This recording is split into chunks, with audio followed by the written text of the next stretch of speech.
இன்றைய தினம் இதை ஏற்கனவே இந்த தருமபுரி மாவட்டத்தில் இந்த தருமபுரியில் எழுச்சி பயணத்தை மேற்கொள்வதற்காக நாங்கள் அறிவிக்கப்பட்டு ஒத்திவைக்கப்பட்டு விட்டது. என்ன காரணத்திற்கு ஒத்திவைக்கப்பட்டது என்று அனைவருக்கும் தெரியும்.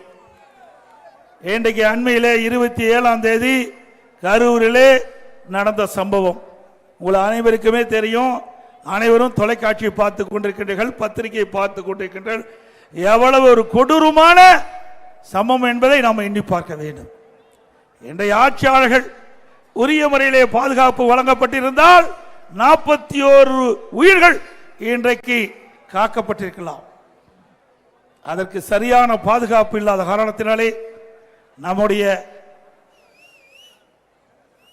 தமிழ்நாட்டு மக்கள் என்று திரு ஸ்டாலின் அவர்கள் குறிப்பிடுகிறார், தமிழ் மக்கள் என்று குறிப்பிடுகிறார்.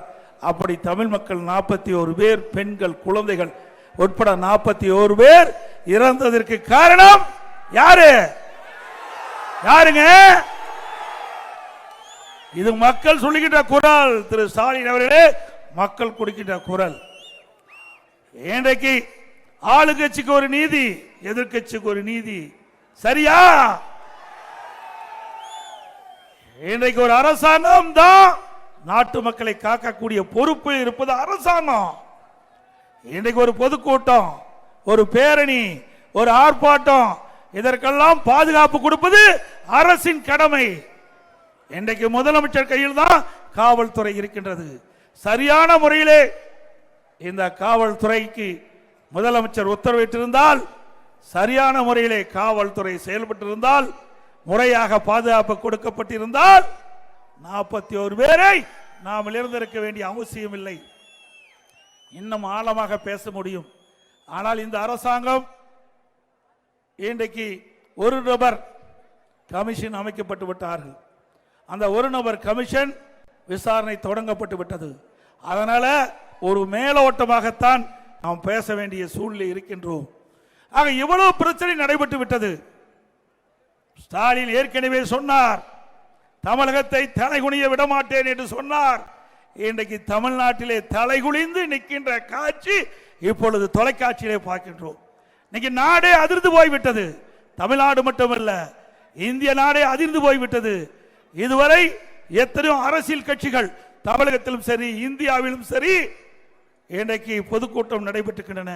எந்த ஒரு பொதுக்கூட்டத்திலும் இல்லாத அளவிற்கு 41 உயிர்கள் இந்த பொதுக்கூட்டத்திலே கலந்து கொண்டவர்கள் உயிரிழந்திருக்கிறார் என்று சொன்னால் இந்த அரசாங்கம் தான்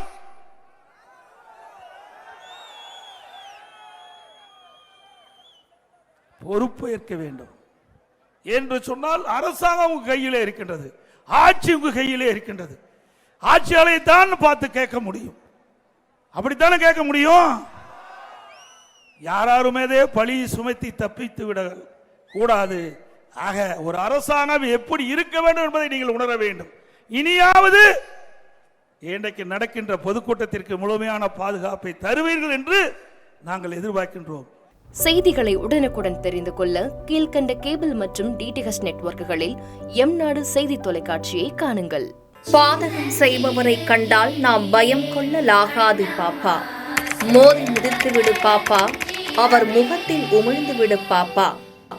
அண்மை செய்திகளை உடனுக்குடன் தெரிந்து கொள்ள இணைந்திருங்கள் எம்நாடு தொலைக்காட்சியுடன்.